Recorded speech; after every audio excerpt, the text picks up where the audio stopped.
It's been a busy old week, hasn't it? It has. You know what? Thank you so much, everybody, for thinking that we are the experts on the eclipse. Nick is. We just ask him questions. That's popped off nicely. That was our last podcast with our resident expert on nearly everything, Nick Brown, who came in and talked about the eclipse, where you can see it, and the potential chaos. A record amount of downloads and visits to our website as well. Amazing. So thank you for that. And obviously we're updating it pretty much daily. There's always new stuff coming out. There is. So keep an eye on that. We'll keep posting it. 12 days until it actually happens. We have, haven't we? So, yeah.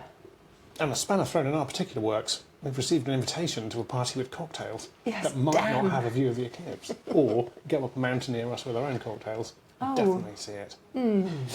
Anyway, that's enough about us, really. There's also been a busy week in Mallorca. Everyone's here. Well, yeah, we've got Jennifer Aniston. Yeah, Jennifer Aniston and Courteney, what's her name? Courteney thingy, what's it? Cox. Arquette. Yes, that's it. Oh, right. Is she still on Arquette? I don't know. Two of the lady people out of Friends. That's it. Which is 1,000,000 years old. But, who else? They're on a big Ronaldo? boat. They're on Rising Sun, which is a boat that's always had celebrities on it, isn't it? It's had Bruce Springsteen, Michelle Obama. Parked permanently outside of Sa Foradada. It's become known as Billionaires Bay. This week there were 3 gigantic super yachts outside Sa Foradada, which is one restaurant. Can you imagine them all hiking up the hill to go and have paella? Yeah, maybe someone. Maybe they do. Bring it to them on a jet ski. Well, you wouldn't go that way and not do that, would you? Can you imagine being the tips in that place must be incredible. Yeah, they're probably quite safe from paparazzi there, or maybe not completely safe. I don't know. It takes a while. Sa Foradada is, I think, one of the most amazingly located restaurants in Mallorca. You either get to it by boat or hike. It's only summer. It's outdoors. It's it's basically a bunch of tables by a cliff, isn't it? And the kitchen's under a lean-to by a nature reserve bit on the coast between sort of Daya and just past Daya, isn't it? Just near Daya. It's a schlep to get there. It really is. So you either get a boat, if you're lucky enough to have a boat, go there, but it's very difficult to anchor. You either go there with a little boat trip from Soya, which is quite expensive, and the restaurant's fairly expensive anyway. It's a bit of a special day out. Yeah. Or you eat paella and then walk about an hour and a half in roasting summer heat uphill with half a bottle of rosé and a kilo of rice in you. So it's not an easy place to get to unless you happen to be Jennifer Aniston, and I've been lent a super yacht, which we haven't to date anyway. Do you think they lend it or they pay for it? I think they probably pay for it. You know, like that's special friends rates are. Yeah, very good. I don't know. I mean, like a boat like that is probably to charter. It's probably £1 million a week. I mean, I know they're not short of money, presumably Jennifer Aniston, but it's still quite a lot of money, isn't it? This is billionaire stuff rather than millionaire stuff. Meanwhile, Cristiano Ronaldo is here sparking rumours too. Why? He might be he's getting engaged to our old mate Cristiano. Our old mate Cristiano Ronaldo comes here also on a super yacht here most summers. He's darkened our door before now. He has, isn't it? Actually, we did a picture of him many years ago, didn't we? Yes. I did, yeah. It's a sort of paparazzi thing. A little bit. He walked past me. I didn't hunt him down. Paparazzis don't get a good rap, quite rightly. But it did pay the mortgage for a couple of months, didn't it? Didn't a couple of months worth of mortgage. Yes, but that was a long time ago when those sort of pictures actually made some money. Yeah, exactly. So he is. But it was a good picture. It wasn't like a sneaky, eeky picture. It was a good picture you took. That was all right, yeah. He was here with his now fiancée, Georgina Rodriguez. They're sporting some diamond rings that look, well, as you can imagine, slightly blingy. I'm sure. Yeah, he does like a bit of bling, doesn't Why he? wouldn't you, frankly? Well, yeah, he's not short of a bob or two, is he? So, yeah. Anyway, he's on the island. And we've had Prime Minister Pedro Sánchez, Spanish PM, who's having a complicated week. Special Pete. Yeah, he's the kind of seat of power, if you like, in Mallorca tends to transfer to Palma in the summer. The king has 2 palaces in Palma. There's one right by the cathedral, Mundania, and then there's the Marivent Palace on the edge of town. Just you can choose between his palaces. He's obviously got some in Madrid as well, but they tend to decamp here, the royals, for the summer. And there's the Copa del Rey, the King's Cup, which is a big regatta. That's soon, if not today. His dad was a sailor, and he's a sailor, so they actually also take part in it. And because it's a nice place to be in the summer, and the King's here, quite a lot of Spanish diplomatic visits. You know, like visiting dignitaries. Well, instead of going to Madrid, they would do for the rest of the year, they come to Palma. So quite often the Prime Minister spends a bit of time here as well. So Pedro Sánchez was doing a speech and some photo ops with the Balearic President Marga Proens. How do you say it? Proens, yeah, I Something think like so. So and he was talking about. Actually, this is going to move us on to another subject. The tourists go home bit, wasn't it? Yes.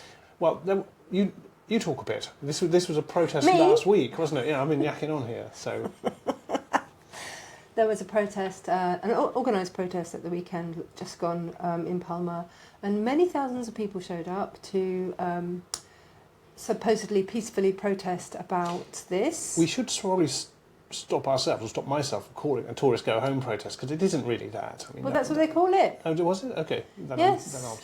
I'll withdraw my correction. I mean, they protest about the massification of tourism, and they're talking about the large amount of people that come to Mallorca in the summer. They're talking about too many people being on the island. They're talking about, the problem with like depleting resources, and the fact that there's no like the entire motorway is full of this rental cars. It's not the first time it's happened. There was one last year, and it's also not unique to Mallorca. I think the first protest started in the Canary Islands, didn't they? I haven't heard much from them. Well, this is the third on year that. in a row they've done them, and they tend to also do protests on the beaches, which is and sometimes they're a terrible setup, as in they're like. Because the press are desperate to have these kind of like terrible, miserable, negative stories to have something to talk about, because that gets clicks. I mean, you've seen sort of demonstrations on the beach with 5 demonstrators and 25 photographers. Yes, and I mean, you and I both know how to shoot 5 people to look like they're a crowd, and so does everybody else who's a press photographer. Sometimes you have to, find out where the story is. manipulate the story, as it were. But this last weekend, it got a bit nasty. Yeah. They sanction. I mean, the right to protest in Spain is sacrosanct, as it should be, Yes, and particularly and in the the fact UK. that until fairly recently it was a fascist dictatorship. Well, until the 70s at least. Within living memory, protest was not allowed. So it's really important here, and they do sanction them. And it's obviously, from a government point of view, it's not free speech is desirable. Free speech against your product in the middle of your town, in the middle of tourist season, is something that I'm sure they would be happy if it didn't go ahead, but they're not going to cancel it because of how important free speech is. But they limited numbers, and they marched through. I didn't see it, but they marched through town with heavy police escorts on a pre-agreed route, and they were meeting or finalising in an area called the Voltes, which is just in front of the cathedral, which for a while was a little performance space. It's just between the cathedral and the city walls, the old city walls, and it's not that big. And more people than they expected showed up, and the police said, "All right, that's full. We can't let you all into this place because it'll get dangerous," which is probably also fine. And then some of the protesters who were not allowed into this area got a bit pushy and shovey, didn't they? I think is probably the best way of putting it. And they were saying that we're being prevented from protesting. Yeah, which wasn't the case. It was more of a health and safety thing. But then the police got a bit more shovey, didn't they? Yeah, Some sticks came out. Like the local police, I don't think have ever had to do riot control before. Not really, but they were equipped for it. And I mean, I've seen there's video online showing the police pushing and shoving a few, and a baton came out. I don't know whether they clobbered somebody with it. Inevitably, you get a peaceful protest with 20,000 people, and it's the five people getting shoved by the police that makes all the headlines.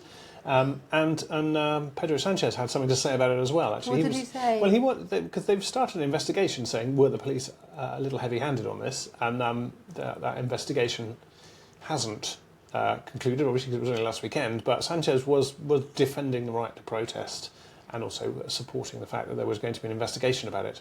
But so it's inevitably fees if you're not from Mallorca, and you're from Germany or Britain or wherever you're coming from. These things grab the headlines. We've already seen in our Facebook group people going, "Should I come here? Am I welcome?" Mm-hmm. These are they're the wrong spin, but they're totally understandable questions. If you're on holiday and you're coming to Mallorca with a couple of kids and you see a little bit of violence, because that's the only bit that makes the media, then you will, of course, ask the question, is it safe to come? And travel journalists in the UK have been asked, is it safe to come? And also the same question about wildfires. Is it good to travel to Spain with all wildfires on? We don't have any in Mallorca at the moment. And long may that continue, but it's fine. But so if you're thinking about it, you're almost absolutely not going to encounter very much at all. You might see a bit of graffiti. No one in the main is going to challenge you directly, because that's happened every once in a while to one or two people, but we've got 500,000 people here on holiday, more or less. So you'll be fine. Don't worry about it. Most people are very keen to see the business come in, and very gracious hosts. If you've been here before, you'll know what restaurants and hotels don't give you a warm welcome. Yes. It's we're going to go back to the fact that they've got the wrong slogan for their. Yeah. Tourists go home is not really what they mean. I think they don't mean that. They mean stop selling our land. Well, hang on. Yeah. Okay. Go on. They mean digital nomads go home, because that's the real issue. It's like they don't. Nobody's got enough space now to live as they wished to live, or as they used to live, because they can't afford to rent a place, or they can't afford to move out of their parents' home. Like it's actually. In other countries, you'd think like this is like a racist, fascist sort of thing, a very right-wing thing, and actually, I'm being toying with the concept that it's actually more a left-wing thing. There's lots of young people going, hang on a minute, I can't live in the place I was born, or grow up, or the only place I've ever known, which is, to be honest, is also true of people living in London and Cornwall and places like that. Yeah, and New York. Berlin and, wherever. Oh, yeah, everywhere. Lisbon. Yeah, it's, and it gets, of course, these days everything gets polarised. So it's suddenly one side is tourists go home, and the other side is, well, if they don't want tourists, they won't have a living. The truth is actually that the question is really being asked is how much is too much tourism. I think all but the very extreme would say, Mallorca needs tourism. It's more or less its only industry here. Superyacht industry. Yeah, and which are tourists, aren't they? Kind of. And but young people particularly, are being, or in fact, not even just young people, but professional people being priced out of accommodation as second homes and digital nomads move in. Also, the roads are heaving, right? The beaches are full, the traffic jams are there right in the middle of summer. It is a busy place in the popular areas. You can go up in the mountains, you've still got the place to yourself, more or less. So the question really should be asked is where is the right amount of tourism? Well, that takes us on to the next thing, which is the Switch report. Just finish this one point though, that one tourist is not enough, 10 million tourists is too much. There is a line in the middle that says, okay, that's the right amount of tourism to benefit our economy, but not so much that we're priced out of our houses. The hoteliers are billionaires. The people who work in hotels can't afford to live. So the money is coming. It's not being shared around. Yeah. So maybe it's a socialist thing. Well, yeah. Because I'm going to say that Absolutely. I feel, obviously we're not Spanish. We've lived here for a really long time. We pay our taxes. We're residents. We've contributed to the community and the economy for a really long time now. And yet sometimes I feel like Vicki McLeod go home. I don't feel welcome in some of the places that we go to, just because I'm an outsider. Yeah. And that feels like racism, and people being anti-immigration. And I know that I've brought quality to into what I do here, and I know that I contribute to the local economy, and I know that I'm a valuable member of the community. But I don't have those things written on T-shirts. No. So how would a person who doesn't know me know that? And we only have one house, yes. Which we're very lucky to have. Yeah. But it's not like we've got houses all over the place. Like some people do. So there's that kind of experiencing that sort of racism. Like I think about when we lived in the UK, people who were moving to the UK from other countries, especially if they didn't look the same in inverted commas as a regular British person, they get experiencing racism there as well. And I kind of can empathise with that feeling and understand that very uncomfortable feeling, but also slight righteous indignation. It's like I do contribute and I do want to live here and I am allowed to be here. It's my right to be here. So there's a very complicated problem. Give or take a few, there's roughly exactly the same number of Spaniards in Britain as there are British people in Spain. They're often different people, the young people going to work rather than people coming with a holiday home or whatever. Spaniards coming over here taking our jobs. So I don't know. It's complicated. The thing is, it's not it's a fine thing to protest against it, and it's as long as you're directing it in the right way, communicating it in the right way. but I don't know, we said this before, I don't know how you fix it. You can't suddenly stop people from going anywhere. And also, if you say tourists go home, everybody at some point, almost everybody, is a tourist at some point. You know what I mean? I was speaking to a Spanish lady yesterday Yeah. about this exact problem, and she was saying that the tourist go home thing is very complicated. And if as somebody who's protesting about it, it's like, so you're not going to go to Paris to see the Eiffel Tower, you're not going to go to London to see Big Ben, because that's what tourists do. Yeah. You know, like that's what they want to do. Also, but You don't want to do that. You don't want to travel. You don't want to go and see anything else. Okay, then that's fair enough. You're not being a hypocrite. well, you could follow these arguments. Say if you're from Palma, you can't really don't go to Ceuta, be a tourist. yeah. Don't go for a day out there because you'll just add to the Stuck traffic here, jam. yeah. So it is very complicated. It's human beings have moved around since since the beginning of history. Really, they always have. They always will. You're not about to stop them from moving about in any meaningful way, unless you start becoming Albania or North Korea. And so if they're not going to stop moving, you've just got to figure out a way to live with it rather than try and campaign to stop it. Okay, that's just raised a question in my head about Albania which I'll ask you later. Okay, so the next thing. Yes. Apparently, talking about tourism, Palma Airport isn't doing itself any favours with this thing with the visa checks as you come in, the border controls. The EES system, yeah. I was Yeah. trying to find my link on that. I've got it here. Which's travel editor? This is from the Bulletin. They reported this. Which's travel editor Rory Boland has analysed reports from travellers to find that airports where long queues are most common, and Palma's ranking in his list for the worst airports for EES queues. And he says that something called bunching is the problem, and that is when maybe 4 or 5 flights arrive at the same time, so it's just like overwhelm. I think I should say Which is a consumer organisation in the UK with a sort of long and distinguished history. They do consumer testing and consumer rights, all that kind of stuff. I flew back from Britain to Palma last Sunday evening, and it was a bit of a mess, really. Tell me. I think I wasn't here, but on Sunday morning there were some storms on the island. There was rain. There was rain. Which if anybody you who follows our Instagram account will know there was rain. Me and the dog went for a walk and we got rained on and it was bloody lovely. Yeah, and I got on. My flight was due to arrive. It was from where was I? Bristol to Palma, landing at about 11:30, and it was delayed. The pilot said that most of the flights into Palma had a delay that day because they had to reroute some stuff first thing in the morning. So we arrived at about 12:30, along with about 5 other flights into the terminal that copes with non-Schengen arrivals. First of all, it took ages to get off the plane. There was no air bridge, there was only one bus, and then we got in there. I had to queue for 45 minutes for passport control, and I'm a resident, so I can skip the little terminals where you give your biometric details.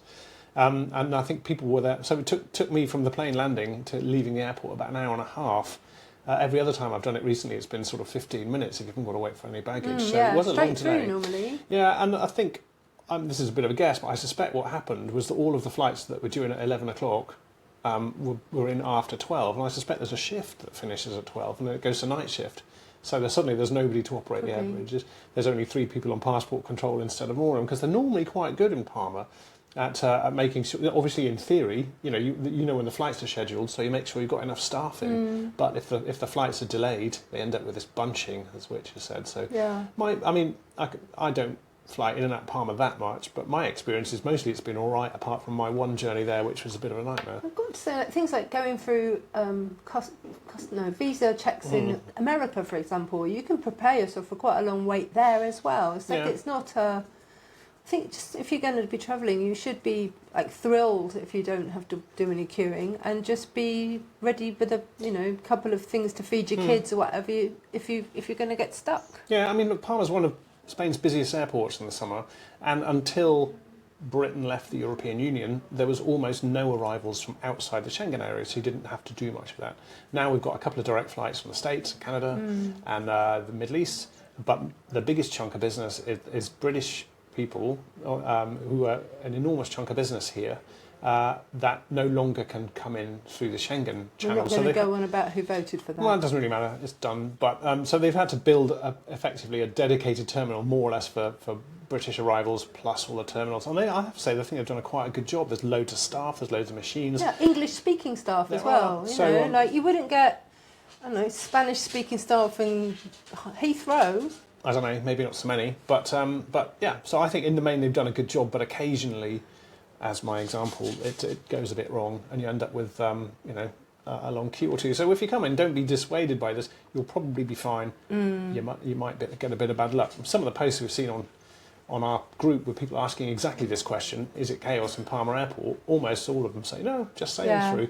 And every once in a while, you might get a bit of bad luck. Yeah, nasty story. So, the one that I know is more disruptive and more difficult is if you're a disabled person and you're looking for assistance. I know that can be quite hit and miss.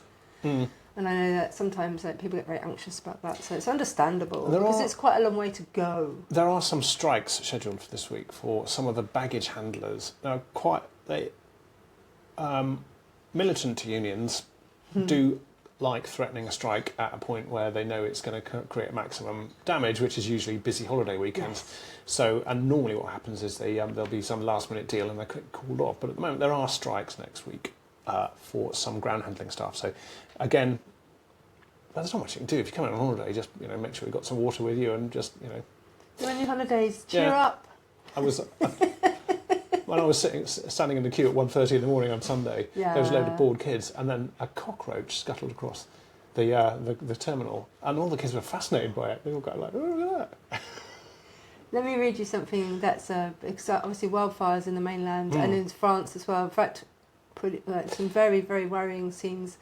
Lots of people dying, and Pedro Sánchez, as we said, is in Palma at the moment. He made a announcement that he's asked Brussels to locate the future European hub for fighting fires in the Western Mediterranean in Mallorca, specifically at San Juan Air Base. That's the name of Palma Airport. Yes. He sent the proposal in a letter to the President of the European Commission asking to make Mallorca the strategic centre.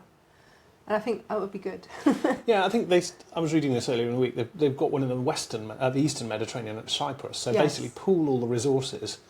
Obviously, you can, and if you've got a wildfire in France, you fly them all to France, and you can get around pretty quickly. So, that seems to make sense, doesn't it? Yeah, I mean, it's 13 years since we had that big fire in the back of our village, and I still remember the fear and the anxiety and the not knowing what to do. And I think at the time when it happened, I mean, people were saying, oh, yeah, there's been a fire before. But actually, nobody really knew what to do. It was the biggest fire in Balearic history, I'm told. Although I don't know how they managed in the old days before they got planes to put these things out. Oh, I guess it must have just burnt. But, forestry maintenance is really important because they're clearing the brush. And I was speaking to Carlos, who's one of our neighbours, last weekend in a bar having a coffee. And he said that he didn't think that they'd been maintaining the forest well enough. So everywhere is at risk if you've got like a lot of shrubby bush on the floor, because it can just spread from one tree to another without the trees even touching. And what they do here, and probably all the rest of Spain, at the end of May, most things stop growing and turn brown, and the council come out and they trim all of the verges and the roundabouts. They get rid of a lot of the stuff. So anything discarded from. Discarded cigarettes. God, who does that? Somebody does. I saw somebody the other day cycling along, smoking a cigarette, and then he just threw the butt on the floor. It's crazy, isn't it? But I was shocked. Yeah, and it's so. And apparently, one of the problems at the moment with this, the changing climate, is you get very wet winters, which means that everything grows twice as fast in the forests in the winter, and then when it dies, you've got twice as much fuel. That's true. And twice as much to clear up. That's very true. But also, if you've got, I understand clearing the forests, but I mean, really, are you going to head up into the mountains and send thousands of people to drag dead trees out? It's just not going to happen. I mean, you can understand making fire breaks or clearing it by the sides of the roads or something like that, but no one's going to go into the forest and start dragging out dead trees and dead undergrowth. Maybe they're going to have to. Or come up with a better plan. Yeah. Anyway, so there are still fires burning on the mainland and in France. Many people have died. Yeah, the Spanish. Terrible. Sanchez said that they're on top of the fire near Madrid, but they were also warning that we're heading into another hotbit. What's the word I'm looking for? Heat wave. That's Heat it. wave. So over the next few days, it'll be back over 40 degrees again. So it's pretty horrendous. So let's talk about the shocking and breaking news as the last thing for today. I couldn't believe this actually. Spain has two enclaves in... Okay, you're going to have to use shorter words and more explanations because you're speaking to me. All right, and some other people too, hopefully. But Spain has 2 bits of territory on North Africa. How do I do this diplomatically? On North African soil. It's basically 2 little bits of the North African coastline that... Imperialism, darling. Imperialism. Well, it all goes back to empires, doesn't it? So Yes. let me put this quite a controversial in a way that... Call a spade a shovel, instance, let's get on with it. Britain has territory of Gibraltar, which is attached to the Spanish peninsula. Now, Spain, if you go immediately south of the Straits of Gibraltar, you hit the Morocco coast, and Spain has 2 bits of territory there. There's Ceuta and Melilla, and they're tiny. And Ceuta is, I mean, it's a bit of a sort of headland, really, a bit longer than a headland, but it's about 2 kilometres long. It's a city, about 80,000 people live there, and it's Europe, with that and Melilla, it's the only land border that the European Union has with Africa. Everywhere else you've got to cross the sea. You know, you've got Canary Islands, you've got the Balearic Islands, you've got, you know, the Straits of Gibraltar. But actually, Ceuta has, it's literally a bit of, go and look at it on a map. It's got a gigantic fence and border guards and all the rest of it. Because if you are trying to break into Europe, if you like, you can get on a boat and travel across the Straits of Gibraltar or across the Mediterranean, which is obviously dangerous. But Ceuta has this land border. And so if you can get over the fence, or as has been happening, round the fence, you'll suddenly find yourself in European Union territory. And it's quite absolutely astonishing. 60,000 people have basically jumped the border. In the last 24 hours? In the last 24 hours. That's amazing. Yeah, and there's... I couldn't believe it. It's like, you know, in Britain, the headlines are, you know, 700 people arrived today on inflatable boats. But do we think that this is to do with Sanchez's lifting of, you know, the amnesty for illegal immigrants? Let's come back to that in a second. So what's happened here is 60,000 people have... I mean, I doubt 60,000 people all had a WhatsApp group going, right, okay, everybody, on Thursday we jumped the border. It probably just sort of started at a few people and then there was a rush. There's stories of children not telling their parents, you know, have gone round. And there's little inflatable rubber rings. Sorry, the stories of children what? Children have legged it to Ceuta and texted their parents saying, I'm in Europe, basically. Wow. Like 12-year-olds, 16-year-olds. There've been so far about 34 people have died in this 24 hours. When I looked at the story earlier today, it was 34,000 and now it's 60,000. You can bet your bum that this is probably going to keep continuing those numbers. It's a gigantic problem because the population of Ceuta is 80,000 and in 24 hours they've got 60,000 migrants. I'll come to what encourage them in a bit, but what they're doing at the moment is sending the military and the Guardia Civil, who are frankly overpowered, just by the numbers of them, and they're going to attempt to try and stop them. I don't know if they're going to send them back over the border, how they do that, whether they legally can do that. Let me read this out. Yeah. At the gates into Ceuta, Moroccan authorities have deployed water cannon trucks and tried to push people back. A charred remains of a bus and 7 cars can be seen nearby from clashes with crowds. Spanish authorities have said they will try to expel those who have entered illegally as quickly as possible, despite a court ruling that puts some restrictions on special border rejection rules that allow immediate expulsions from the enclave. So I think the rule is basically that if you're there, then you can only take people back if you've given them a hearing. You know, you're here illegally, off you go. Right. I mean, can you imagine trying to the legal process, dealing with 60,000 people just in 24 hours? So that's like an absolute cluster.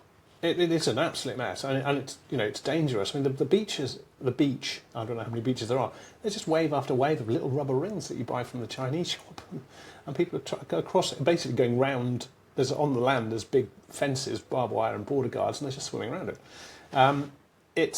So what encourages them? Okay, there's as we know, that Europe has an issue with migrants arriving in Europe, and they want to be here. It's a nice place to be. Why not? There are not many legal routes to come here, so if you effectively jump the border, then you start an asylum claim. This is probably one of the easiest borders to cross. Spain recently had an amnesty for illegal migrants here. It's not the first time it's done it. They said that if you've been, I can't remember exact figures, but if you'd been here for 6 months, and was it 6 months? Maybe more. If you've been basically occupying here, you've been working, and you had no criminal record, you could apply for a visa that would allow you to stay here for a year. And it's actually very successful. Spain has a lot of very productive migrants, many from South America, who are keeping the local economy, the Spanish economy going. They're really doing a good job of South American Ageing population. Yeah, and Sanchez has made no bones about this. I mean, most of the Western world has a declining birth rate and an ageing population, so there's fewer people earning money to look after more and more people in pensionable age. So what do? People are not having as many babies, so you need to bring people in, working age people, to keep the economy going, and that's what Sanchez has made no bones about. That's his motive. And Spain has one of the fastest growing economies in the developed world, probably or partially because of the migrants that are coming in. It's entirely possible that this amnesty has encouraged all these people to jump the border and go, okay, well, we're next. So I don't know how it ends, because obviously now within the European Union, they're now worried because... Marine Le Pen's jumping on it at the moment. That's the National Front in France. She's a right-leaning presidential candidate, darling, from know, France's Far Right National Rally, said that if she wins an election next year, she would restrict free movement under Schengen to European nationals. And she said, in the face of the massive and coordinated influx of migrants into Spain, encouraged by the Spanish government, that's what she said, France must immediately strengthen its border controls. But, Giorgia Meloni was saying the same thing. Now, Italy's also having a moment. Yeah, Giorgia Meloni is also a right-leaning politician. And a lady. Women are coming up, but on the wrong side, girls. Come on. Ladies. Yeah. Marine Le Pen is slightly wrong there, actually. That the new... And she's not the first person to have said this, that because in theory, once you're in Europe, you have free movement. So if you're a European, if you're a Spaniard, you can go and live in Germany or Poland or France, wherever you want to go, have freedom of movement and right to reside within the bloc. If you're one of these newly accepted migrants that I was talking about, you get a visa that allows you to stay in Spain, which will be renewed yearly at the moment. That does not allow you free access around Europe. However, there aren't any borders. So if you were going to drive from Barcelona to Paris, you will not pass a border check, because that's the point of Schengen. Which I guess is Marine Le Pen's going to say, right, well, let's reintroduce these border checks, because obviously if there's a Spaniard trying to drive from Barcelona to Paris, they're entitled to do it. If there's one of these newly certified migrants, they're not allowed to do it. But obviously, if you've got no border checks, you won't find them. Well, when I drove from Barcelona up to see my mum in France, nobody checks my passport. Well, they're not actually allowed to. I know, but I mean, I'm just backing up what you're saying. Exactly. And I remember the first time it happened, thinking, that's so weird. I mean, the only reason I'm in France and nobody checked if I'm okay. Because the only reason why you show, because you might say, well, what if I fly from Palma to Paris? I need to show an ID or something. But that's only because they want to know who's getting on the flight. That's not about effectively. They're not checking your passport, you're just IDing yourself with your passport. If you're an EU citizen, then you don't need a passport. You just need your identity card. Yeah. So all you're doing is identifying yourself, because that's how airport security works. Yeah. It's not about enforcing a border. So, it's like a national. It's becoming like a national disaster. Well, Spain is under a lot of pressure. This is an absolute crisis, really. I mean, migrants are an issue, whether you welcome them or not, and I absolutely don't have a problem with them. You need a process where you figure out who's there, give them a hearing, and accept or reject asylum based on evidence and the rest of it. That sort of works if you've got a couple of hundred here or a couple of hundred there. But if you've got a football stadium worth a day, then the system collapses. And if the system collapses, you're in a bunch of trouble. But I don't know how you do it. So we should watch that with interest. It's going to be a humanitarian disaster. Yeah. I mean, yeah, exactly. You've doubled the population of a city in 24 hours. And what are you going to do? I would have very much doubt they're going to put them on boats and bring them to the mainland of Spain. They're probably not going to say. So the people of Ceuta will be like, what? What's going on? It's so I don't know. How do we finish this on up? There isn't an up. I think that's it. Thanks very much for listening. And the next episode is going to be a conversation that we had with a lovely woman that we know who has made an eclipse-inspired product. She makes delightful smells. And thanks so much for all your support with our pod and also our new website. We're still building it, obviously, but it's really wonderful to see so many people engaging with it. So it's very encouraging for us. Thank you. If you look below where you picked up your podcast, you'll find links to our social media. You can sign up for a newsletter. And please like and subscribe. That always helps us, if you don't mind. That's all for now. That's a lot. Bon fin de semana.